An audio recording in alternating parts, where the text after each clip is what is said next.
Greg, we're up. Yep, we're live. You doing okay for a Tuesday night?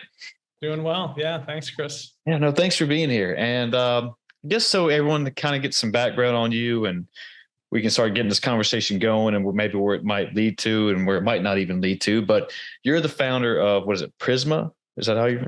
Yep. Yeah. And so why don't we just I'll let you share a little bit about that and what was the motivation behind it? How did you fall into it and all that good stuff? Sure. Absolutely. Yeah. I really developed Prisma on my own journey, healing. If you met me 25 years ago, I was struggling with pretty debilitating chronic pain, depression, anxiety. I have a severe curve in my spine. Today, I'm 3 inches taller than I was 25 years ago. Nice. And I really developed Prisma because I was finding that a lot of traditional approaches to therapy were really ill-equipped to address the imprints of trauma stored in the body that were causing a lot of my pain. I started to piece together findings in trauma and neuroscience with somatics and mindfulness and energy medicine to create as much of an accessible, practical healing system as possible. So today I help leaders and entrepreneurs in particular with a lot of anxiety and depression and chronic pain. That's often symptomatic of unresolved trauma. Well, if you don't mind me asking, so, what did you say, 20, 25 years ago? What was going on then? I was suffering. And I was inches away from pain meds and antidepressants. And I didn't want to take that route because I had enough awareness that I didn't want to just manage my pain and I didn't want to just treat symptoms. But I also didn't really know how to heal otherwise. And I was introduced to a friend who at the time offered me a massage. But I was living in so much physical pain, I didn't want massage. So that's when she introduced me to energy medicine, which at that point in time, I had never heard of energy medicine. It was completely foreign to me. But I was, desperate and I wanted to feel better. And the moment she started working on me, I realized I found something I didn't even know I was looking for. It was like I had just lifted out of my pain body. It's like I got a taste of who I was outside of my pain, which was pretty significant. So within a year, I started to study energy medicine and Reiki, and then that led me on kind of, this path of just following breadcrumbs to continue to gather, the tools and the practices and the resources that I found were actually helping me heal.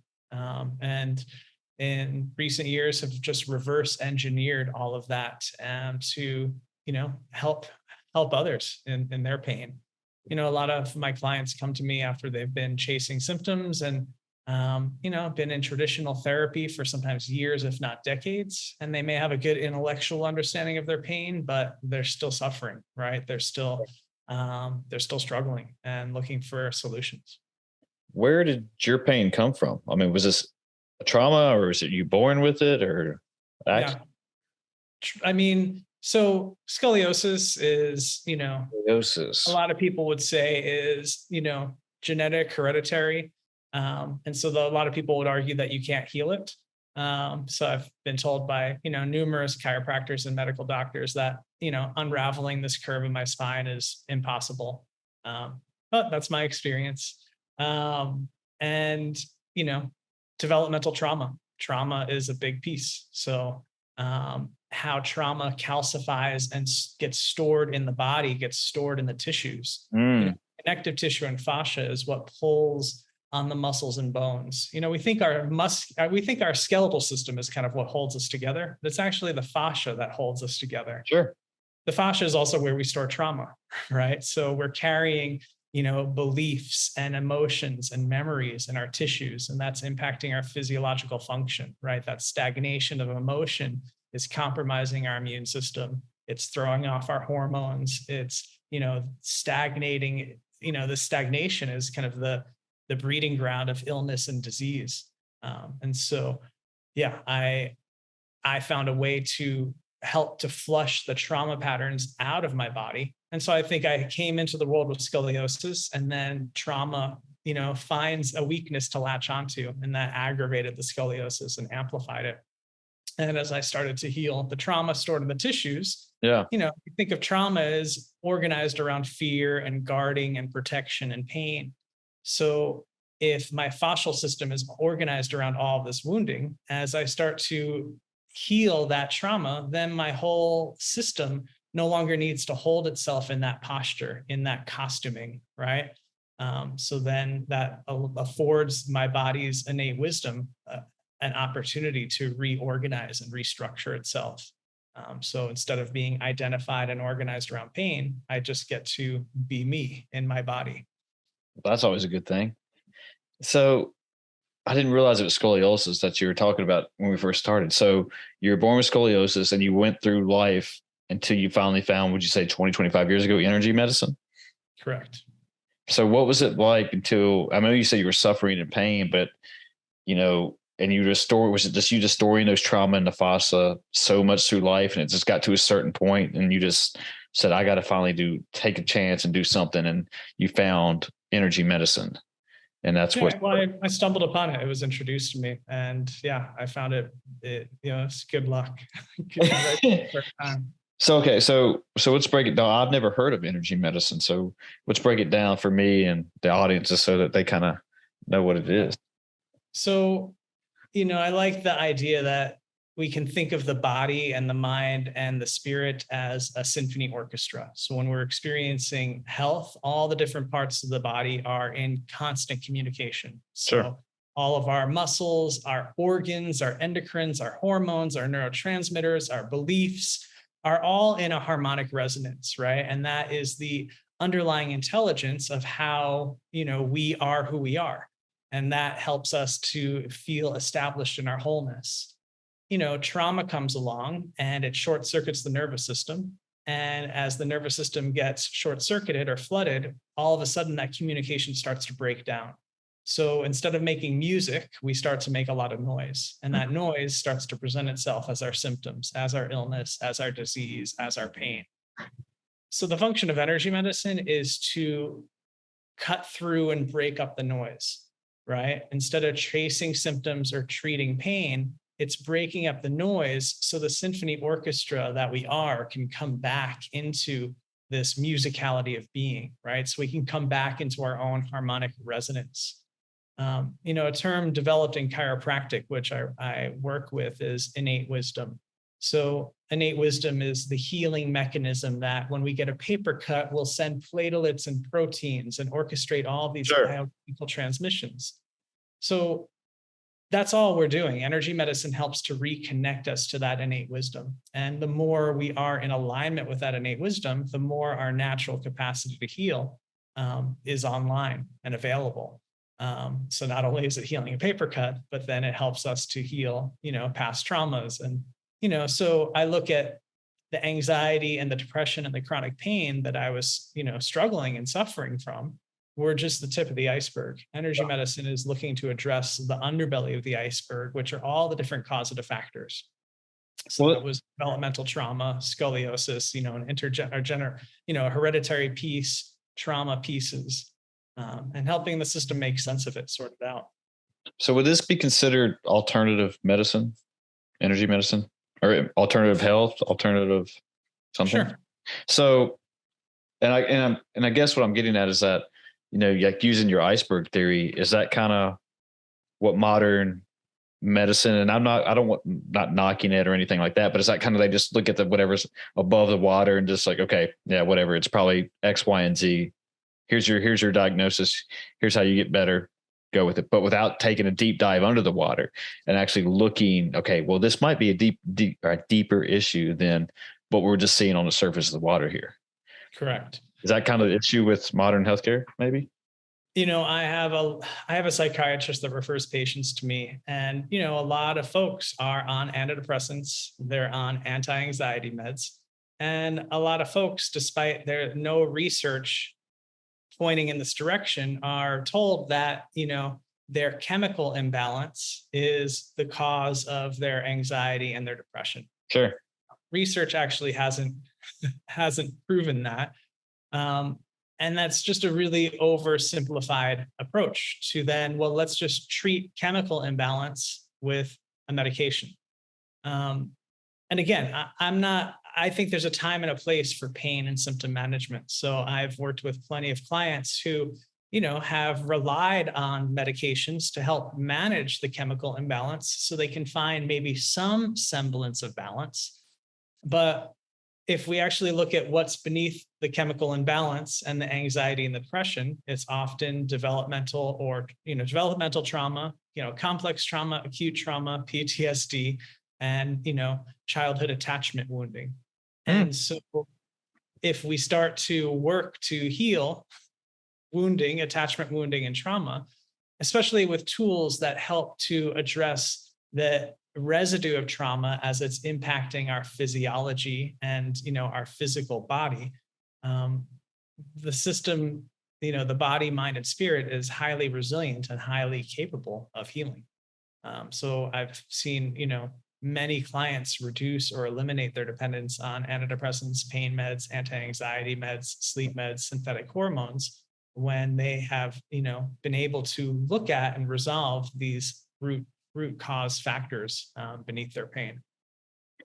Is the reason, and I guess I feel like I already kind of know what you're going to say to this, but just to get your thoughts and perspective, that when most people who are suffering from anxiety, depression, that's the quick fix is just reach for the pills and like, okay, this is how I'm going to live the rest of my life, rather than just saying that, okay, like what really is going down here, like to the root of the problem, to your point, and like, let's work at that rather than, but I'll just take the easy road instead of the hard road. I think that's what I'm trying to say.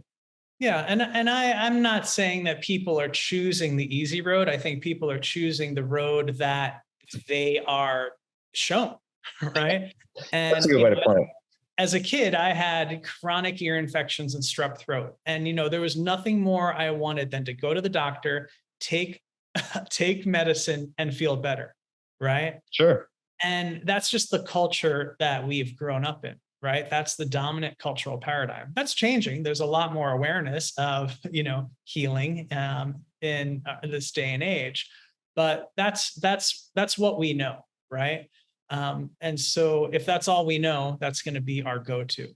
And that is changing, and I think a lot of people are becoming more, more open to looking at what's beneath the surface. Right. But, and that takes courage and that takes time, because we do live in, a culture that we want silver bullets and we want quick fixes and we want overnight success. And healing is not that. Healing is a process. Healing takes time. We need to question the status of arriving and be more invested in just process, which is, lifestyle, right? We start to make lifestyle changes that have incremental, shifts in our health and our wellness over time. And then we sustain them. Yeah. And I guess that's what I was kind of wondering was that, or getting to, was that now with, with podcasts and information and Google and even books still and everything else, like, there's so much information out there now where, it's easily accessible to at any given time. And I'm wondering now, because, even 10, 20, 30 years ago, which, technology was starting to come around and we were starting to have this ease of information to us all, where people were just,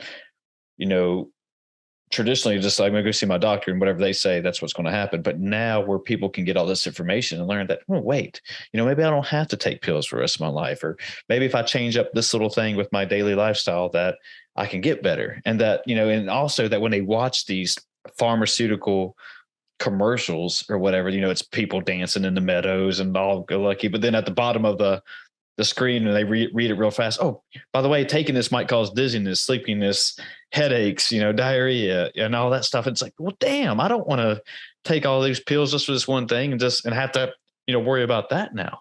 Right. So people are just like, hey, there's an alternative way. There's another way. I'm sure. Let me figure it out. Let me go talk to people like Greg and see what's going on.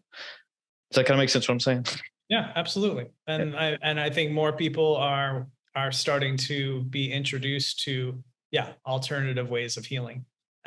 And that's a good thing, and I think if we just even zoom out and just look at, how trauma is just kind of in our face in the world we're living in a world that feeds off of alienation and fear and division, and that's just the breeding ground for trauma, right? And I think we're just seeing that just in our faces everywhere we look right now. And the beauty in that is that we've got to see it in order to be able to heal it. So I think we're seeing kind of the collective wounding of our times that's been building for generations upon generations. And that gives us an opportunity to work with it and to heal it, both individually and collectively. Yeah. Yeah. No, I agree that um I guess my next thought was that, that when people, I got to try to think how I want to say this, that it's always scary to me when you go down an unorthodox method of whatever it is, whether it be healing or health or business or anything like that. And it's a little bit scary. So you don't know how the road's you don't know what you don't know. And everyone wants to know the outcome. So, and then I guess the counter argument to what I just said, that, when you start to tell somebody who's all about the traditional ways of doing X, Y, and Z that, hey, I want to go try this method, and that like, oh, it's not going to work. Don't worry about that. And then it almost becomes overwhelming again. And they get stuck into a place, into a gray area where they don't know whether to go left, right, straight, backwards, or what. And that it kind of starts to feed over into their mind again and almost make the situation worse. And then, they're still struggling what to do. And rather than just take a chance and do something, but they're just, hopefully, generally speaking, they do something, but more times than not, they'll just say, well, I'll just go ahead and take the easy road again. Yeah. I think there's often, there's some folks who are just very in a privileged place and just have been introduced to opportunity to heal and to have access to healing.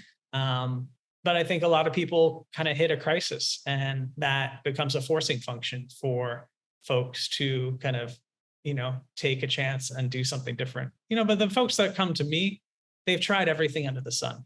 Sure. And haven't gotten better. They've, and they haven't seen the needle move on their pain. And they have a very clear understanding that emotional pain, trauma, and wounding is very intricately connected to the anxiety and the depression and the pain they're suffering, right? The stagnation of emotion, it's creating chronic inflammation. It's compromising the immune system.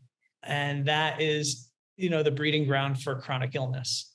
And that's the interesting thing too, because we actually have more people right now who are medicated, and we have more people who are suffering, right? There's more mental health diagnoses out there than there ever has been, right? So anxiety and depression are on the rise, but so are medical treatments for anxiety and depression. So, so the data is just, the writing's on the wall, right? That treating symptoms is not actually helping the matter. Yeah. And one thing, when I say the easy road stuff, I really don't mean that. And just that, and I guess what I'm getting at is that, I have a couple friends, and hopefully I don't overshare or say anything, but they've went through a depression stage or anxiety, or suffer from anxiety or panic attacks or whatever. But, with me, when, they confided in me, talking with me about, their problems or whatever, that, I'll say like, well, just don't do it, or stop looking at that, or just, hey, if you got a feeling for it, and I'm being vague with my thing just because I try not to overshare, but, and before I say too much, but that my point is that I don't look at things the way they're looking at things, and that, how they, just when I say just stop doing it, they literally just can't stop doing it, just because if there is a chemical imbalance or whatever it is going on in their head, whether, if it's the food they're eating, the inflammation that you were talking about, or being on some type of prescription drugs or whatever, this is that it's hard for me, I guess, to look at it in their point of view. And even though I try so much, and I just can't, and I guess that's my point, is it's hard for me to understand, even though I try to get in their position, in their shoes, and learn what they're going through. And I still personally just can't be there because I'm not them, obviously. Does that make sense? Well, and if you're not a mental health professional, you may not have the tools or the resources to offer that support. You can offer just, a shoulder that a friend would offer. But, if it sounds like if it's something like addiction, addiction is really a disease of isolation, right? And that's, trauma imprints itself as an experience where we don't have support. And then lived experience is overwhelming and we don't have the capacity to process that experience, right? And so that happens when we're coming from a place of alienation and isolation, which is really, that's addiction, right? And so, and that's going to imprint, upon the brain. That's going to imprint upon our physiology. That's going to imprint upon, all aspects of body, mind, spirit. So, and going back earlier with what you said about the high numbers with anxiety and depression and again, talk about root causes. I mean, is that just how the modern world is today? Like when I was talking about the information overload, I guess we could say, and just that living in this lifestyle compared to 100 years ago, that's kind of why we're seeing mental health is on the rise, or mental health disorders, or anxiety, depression, all that stuff, addiction. Yeah. Like, what's the root cause of it? I guess that's what I'm asking. Yeah, I would actually say that anxiety and depression are very healthy responses to an unhealthy environment or an unhealthy world, right? So right now, when we are treating an individual's chemical imbalance, we're making them wrong for their healthy response to something that is wrong in the environment, right? And again, I'm not knocking medication. Sometimes folks are going to need that support to get through a rough patch. But if they don't address the underlying trauma imprints at some point, then, the wounding and the pain just continues to accumulate, right? And then we'll become more dependent on more pills and more medications that, again, aren't actually healing the problem. They're just, suppressing it or, just holding it at bay at best. And so, I think we need to look at, really what's happening on a larger scale. And we're living in a world that is, a breeding ground for people feeling separate and alone and, a lack of support and a place where people can't, authentically express and be themselves, right? So people are hiding parts of themselves. They are performing parts of themselves. Out of their attempt to, survive. And so, these are all pieces we need to be examining. But instead, we're making mental health challenges the individual's problem. And then that, is feeding into stigma, right? And I don't even like to use the word mental illness or the term mental illness, because I look at mental illness as just unresolved trauma. Right. And our culture doesn't create enough space to support people in their pain. And our culture doesn't have enough tools and awareness and capacity to just support people in pain. So instead we're thinking that, something's broken that needs to be fixed. I don't think the individual is broken. I think the dominant cultural paradigm is broken. And I think individuals are kind of the victims of that. Yeah. And just so everyone knows that, I asked you about San Francisco and before we started recording and how it was over there. And I guess that, all these conversations I always feel very ignorant in. Like, I try to see what's going on in the world, but I've, and like learned, hey, this stuff is out there, but, I don't really take a deep dive to learn, why I guess this is happening in the world, besides books I'm reading and stuff, for example, The Coddling of the American Mind, where Jonathan, I don't know if you read that, but Jonathan Haidt, I think is his name. And he was talking about, mental illness is being increased because of social media, basically especially among teenage girls. And, then when you start looking at the homeless populations, which, if you say like, yeah, there could be some mental illness there, maybe that's why they're, homeless, but also, PTSD, just a bad, cards at life or whatever you want to say. But it's just that, and I guess this is my next question for you, looking into the future and, and having these conversations or even starting these conversations with mental health, and that, where do you see it? Do you see American culture, even worldwide culture, fixing these problems or learning to take more time, money, X, Y, and Z to say, hey, there's got to be, let's find the root cause. Now let's start to find the solution on why these are increasing over X compared to centuries ago. having been through my own journey and, having resolved what seemed like unsurmountable, pain and suffering and come out the other side. Um, I hold the vision that that's possible for the collective as well. Sure.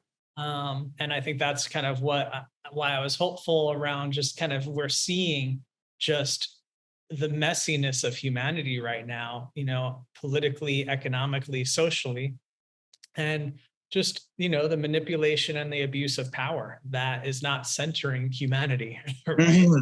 And for sure. And yeah, I do hold a vision that, and that's why I'm really compelled to work with leaders, because I think as leaders, we can either become vessels of healing or we can continue to perpetuate cycles of harm. And I think what we're seeing right now is kind of the reckoning of generations and generations and generations of trauma that oftentimes was just kind of happening in the background. Yeah. And now it's happening in plain sight for everyone to see. And obviously technology is, helping with that as well. And that could be the flip side, that now that all of the wounding is for all of us to see, that could actually be lending itself to help, us heal on a much larger scale. And there's no guarantees, right? Trauma, we can either rise above it and triumph from it, or it can really be the death of us, right? And so I think there's no guarantees on that path of healing. I think it requires that we have the right tools, the right resources, and the right support. So if we in our systems of government, start to center the right tools and support, we have the tools and the support. We just need to center it and make it accessible. Well, I'm wondering that, based on like, I keep saying, previous years ago that, we're starting these conversations and that, and I'm not saying it's cool or to talk about, your anxiety, depression, or whatever you're going through, trauma, but it's almost become more acceptable to have these conversations and just, know that there's other people out there who's also going through some type of trauma and learning about like, oh, Greg went through energy medicine, maybe I should do that. And this, like, I can have these open conversations without, worrying about being judged, I guess, or ridiculed for saying that, right? Where I could, and just not staying inside a blank room with my thoughts, where I can just be like, hey, I can open up to this. And maybe that's stage one or day one of my healing process. Yeah. Does that make sense? And that's where we go. And it's just like, okay, cool. And that's one of the good things about, social media and podcasts and all the other stuff. I was saying that, you're not the only one who's going through something, and that, I guess, strength in numbers, and, what is it? The rising tide lifts all boats, and that there's things out there for me to do something with, as long as I take a chance, leap of faith, whatever you want to say. Yeah. I think that there are more conversations, and that is leading to more awareness, and that awareness is helping people realize they're not alone, and that realize that there's support and alternatives, and that's helping people kind of start to lean into what can healing look like for them? What could a better life look like for them? Healing is a commitment to defy odds. It's helping us expand the aperture of possibility. It's helping us see new potential within ourselves and within our world. And I argue too that as we heal the fragmentation within ourselves, that's a part of healing the fragmentation in the world. So as we come to experience ourselves as more whole, we can start to see the wholeness in the world. And that becomes kind of a generative feedback loop, right? Because then we're more able to engage with the wholeness of the world, as opposed to just seeing the world as broken and giving up. So when you started PRISMA and you were going through your healing journey, I mean, was that about the same time? Were they coincide together when you were doing both? I mean, I started teaching energy medicine and Reiki 20 years ago, and then I started to add on the somatic and the mindfulness pieces, and then I started to add on the trauma and the neuroscience, and then in the last years, reverse engineering all of that. So yeah, it was kind of all a 25-year journey of healing and creating healing and supporting others in healing. Yeah, was that, I guess what I was asking, starting and founding PRISMA, and, going through what you were going through and learning and all that, was that like a stressful state for you? Or was it just that, hey, I know I'm working towards a goal and it's making me better. And, I'm trusting the process along the way to get to whatever goal it is that I have and help people. Is that kind of what the motivation was? Was that, I guess, both of it? That's what I'm asking, both things. Maybe it's a 2-part question. So I think healing is probably the most important act that anyone can commit to in this life. I think it probably requires the most courage. And it can be a long and windy, bumpy road. I created PRISMA, so hopefully healing can become less windy and less bumpy and less long for others. So they don't have to, travel the world to India and Asia and South America to, piece together everything I've learned. They can just, study it in one place. But yeah, as I, was no longer in pain, was no longer in, suffering from anxiety or depression, as well, who am I not to share this with others? Sure. It's like your cup is overflowing. I think it's there for us to share. And so who are we not to offer kind of the blessings that we've kind of stumbled upon in our life, and provide that for others, especially in a world that is, is screaming for wholeness, right? We live in a world that's, in agonizing pain. And if I have a piece of the puzzle that can offer a healing salve, a healing tonic, then I'm here for it. So when you have a client that comes to you, is it usually just like a one-on-one basis and you sit down with them and kind of get a sense of what's going on, and then you kind of set up a solution or a progress chart, say, all right, so this is how we're going to start. This is, hopefully they're going to be the end goal, but this is where we're starting. So I guess that's what I'm just asking. How does it work? So again, that metaphor of that symphony orchestra. No, I'm not mapping out their journey. Their journey is unique to them. I've worked with identical twins who have the same genetics. They have the same diagnoses, and their healing journeys are completely unique because they are still individuals, right? So how their innate wisdom reorganizes and how they return to their own symphony orchestra and how they make their own music is going to be unique. So the healing path is not, we're going to do this to get to that point. At least not how I work. And I think not in a trauma-informed approach. Trauma-informed healing is holding space so people can feel held and supported. And in doing so, they can access their agency. They can access their intelligence, where their body, mind, and spirit can reorganize and restructure according to its own intelligence and its own wisdom. So then people can access more of their potential. And so whatever that potential looks like for each individual, right? So that may mean some people, quit their day jobs and they, open a new business. For others, it can mean that they retire because they're done with their grind. For others, it means they're no longer in pain. For other people, it means that they've, worked through shame and pain, and their relationships have gone from night and day. And now they have, meaningful relationships where they're not ridden with guilt and people pleasing. So, the benefits of healing are, as unique and varied as each individual I work with. Yeah. And I guess that's a good point. And just that I'm wondering, that, when you tell them about energy medicine or this alternative healths that we were talking about, or alternative. I don't really tell them much about energy. Okay. People reach out to me because they want results. And so I am engaging with them and saying, hey, where are you at? Where would you like to be? And all right, healing is going to help you come into your optimal expression, and it's going to support you in your highest good.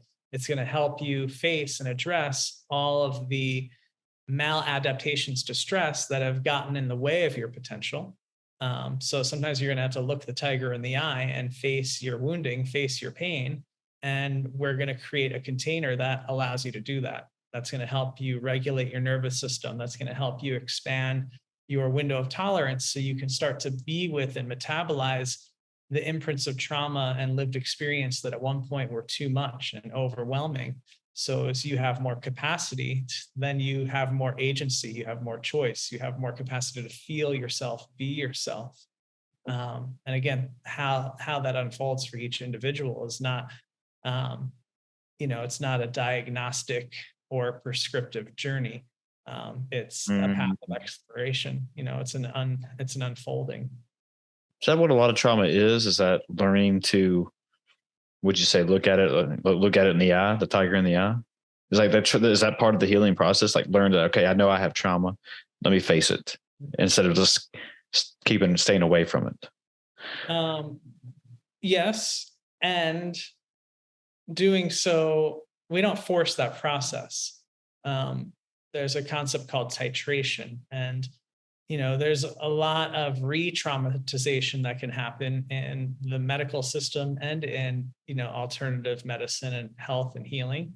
So no, we don't force ourselves to look at trauma that we're not equipped to look at, because that re-traumatization can do more harm than good. It can overtax the system and lead to more pain and more wounding. So the container for people to grow in their capacity to then face what needs to be faced. And each individual's capacity to face what needs to be faced is unique, and that timeline is unique, and what each individual needs to face is unique. And so, I think people are we've been taught to look at like these cookie cutter approaches to healing, and any cookie cutter approach to healing I've come across, it fails us, because we need really personalized approaches to healing that support each individual in their unique lived experience and honor them and meet them in their own timing and in their own process on their own terms. Yeah, that's a good point, Greg. And because, doing these podcasts and connecting with people like yourself that, I learned, and I forgot when I learned this, but, micro trauma, and that, which I thought trauma was trauma, I guess, that, and I didn't realize that, I guess there was a spectrum or a scale that you wanted to say. And I had actually somebody explain to me what a micro trauma was. And it's like, oh, okay. So, you went through this certain situation, which is still bad, but compared to what another person might have went through is different. So when you say the cookie cutter healing or experiences or whatever, that, okay, so you're not going to use that same thing just for a person who went through micro trauma compared to a person who was, I don't know if you just want to say trauma then. Yeah, there's no one way to heal. Exactly. Yeah. And that makes total sense now that, I would go down this road just thinking that, okay, trauma is trauma, and that, this is how we're going to attack it. And that the reason I asked you that before is that's, about, attacking it and looking at the tiger in the eye was because, again, I had somebody in my life who was talking to a behavioral therapist, and hopefully I'm not butchering this, but they basically said that that's like their first step to healing or whatever, is that you actually have to face your problems. Does that kind of make sense? I don't know if that's completely true. And I might be messing it up a lot, but I think that was kind of what that person was saying. Well, I'd say we have to grow in our capacity to face our problems, because if we don't have capacity to face our problems, then we may just overwhelm ourselves and set ourselves back on our healing journey. So you can't, and it's not about attacking, looking the tiger in the eye. It's actually looking the tiger in the eye with a whole lot of love. We're not attacking it. We're not fighting it. We're actually learning how to integrate it. We're learning how to, because that tiger that we're looking at is our own wounding, right? And that's a part of us. And so it's no longer fighting against ourselves, but, embracing that part of ourselves. So there's a lot of radical love and a lot of radical acceptance of our pain. And that, helps us derive more understanding. So instead of feeling fragmented in all of these different pieces, we start to create more of a cohesive through line where we start to integrate all these different lived experiences so there's more cohesion in our understanding of ourselves and of the timeline of our lives. When you went through your journey and your healing process, and you got the 3-inch curve out of your spine and everything, did you have a whole new outlook on life? I mean, people have this idea that it's just like this one and done. I had this epiphany and my whole life changed. It's like, no, I'm still healing, right? Like healing, sure. We need to question the status of arriving. So no, there was no one point where my life changed. It's just like people that like go down to the Amazon and do ayahuasca and they have like this like epiphany, but it's like, no, the real work happens when you start to integrate that epiphany and you start to be able to gain access in the day-to-day, mundane tasks of the world, and of daily living. And so,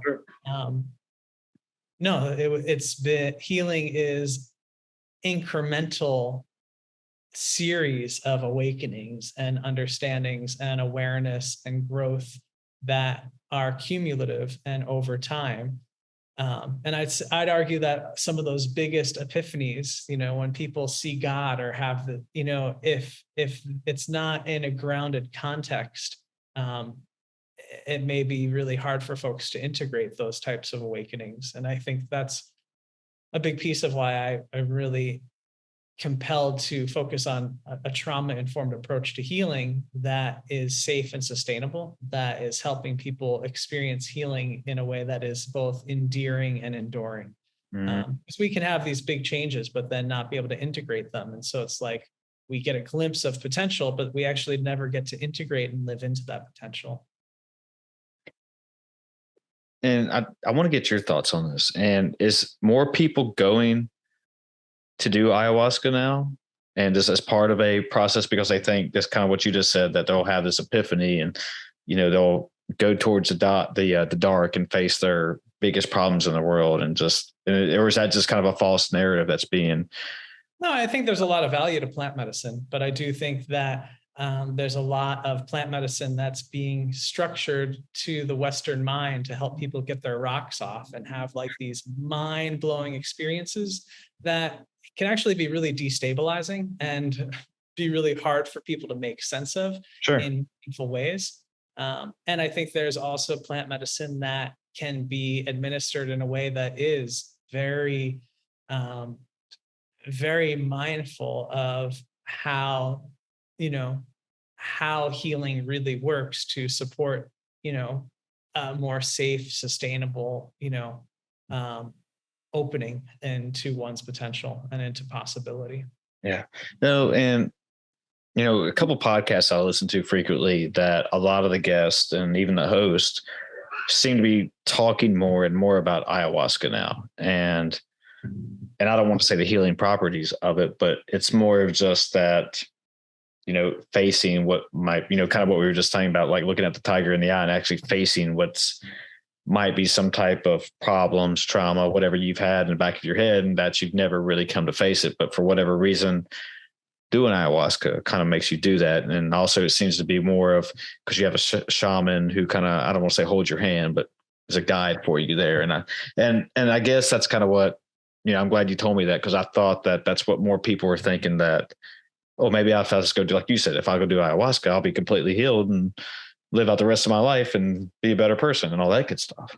I think all of us would love that one and done. And sure. And so, but then again, then we're looking to even alternative approaches to healing, the way we're looking at a medication, right? And so healing doesn't work that way. Again, we can have these enlightening experiences and these epiphanies that can be life-changing. But I'd argue that's just, those life-changing moments are actually just giving us a glimpse of possibility, and then the real healing happens thereafter, right? It's not that everything in that moment crystallizes and changes on every level. I think we get a glimpse, and then the work happens to, lean into that and integrate it and embody it. What's a day in your shoes look like, Greg? I mean, do you wake up and, do you meditate? Do you give yourself positive affirmations? I mean, do you eat something, that's really good for you and that, your body's going to really enjoy and just kind of help keep that inflammation down that we were talking about? I mean, do you have to read and stay up on new studies that are always coming out about, X, Y, and Z, drugs, food, nutrition, prescription medicines, new case studies they've done on some kind of experiments and stuff? What's a day in your shoes look like? I practice what I preach. So I work with somatics and mindfulness. Meditation is the mind training that's helping to reorient from pain to possibility. That's helping us dissolve our identification with wounding to come into a deeper place of presence and an expanded field of awareness that becomes just a healing tonic. I'm practicing energy medicine on myself each day, and the effects of that are to calm the cardiovascular system, regulate the nervous system, strengthen the immune system.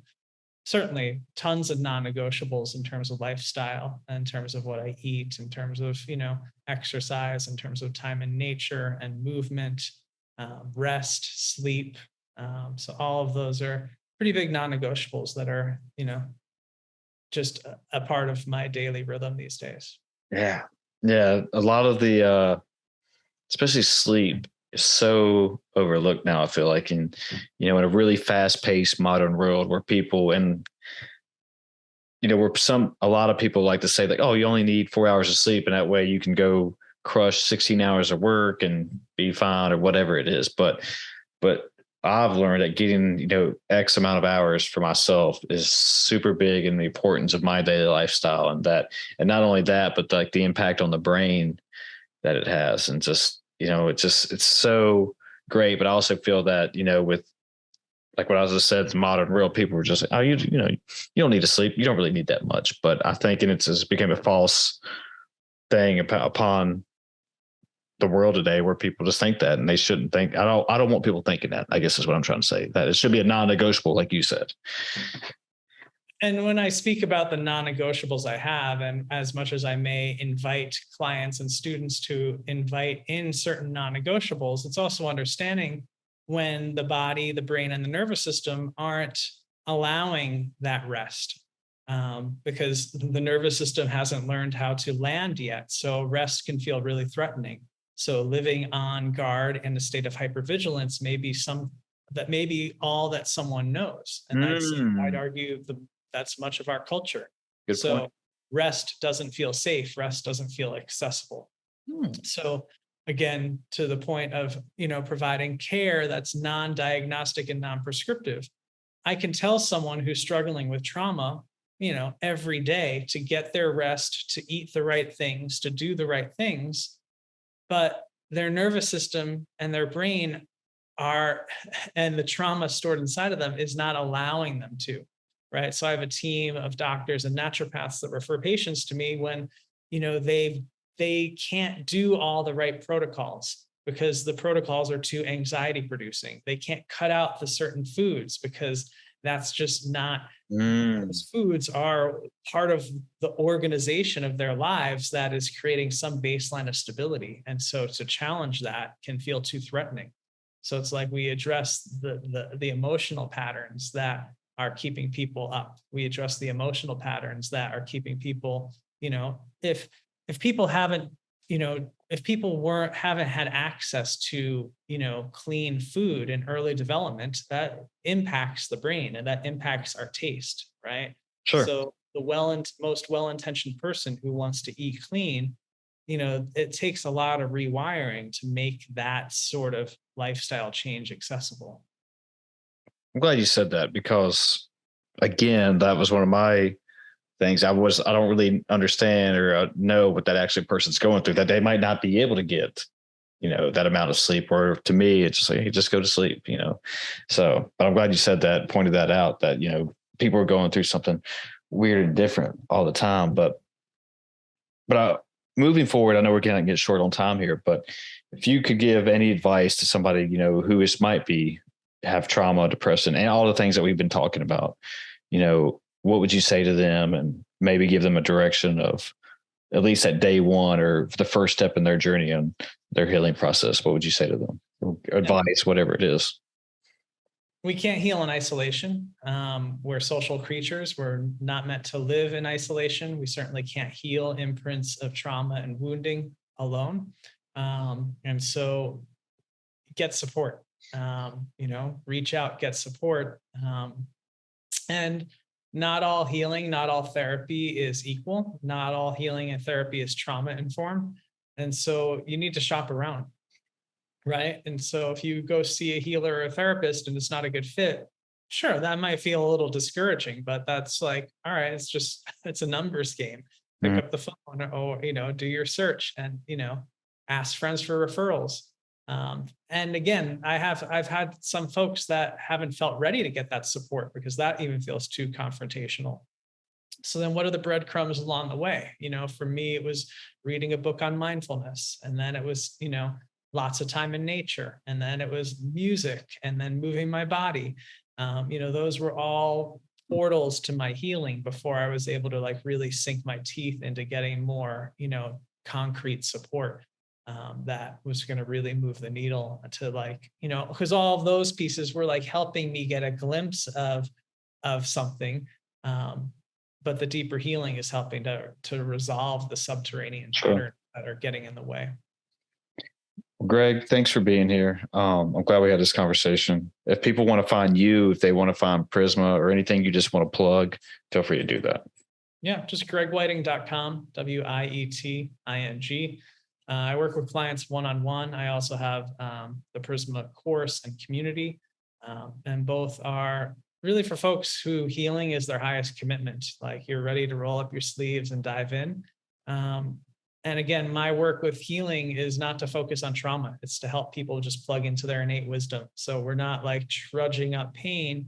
We're actually helping to access the body's wisdom that understands that it is not the pain.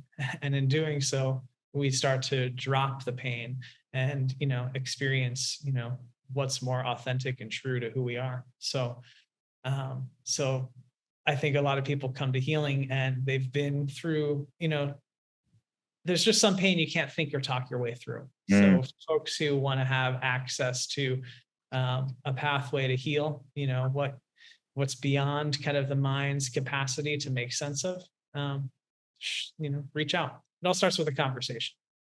For sure. And I'm glad we did this conversation and started these conversations for people who might want to reach out. So again, thank you. And thanks for being here. And I enjoyed it. Yeah, my pleasure. Have a great day. See you folks.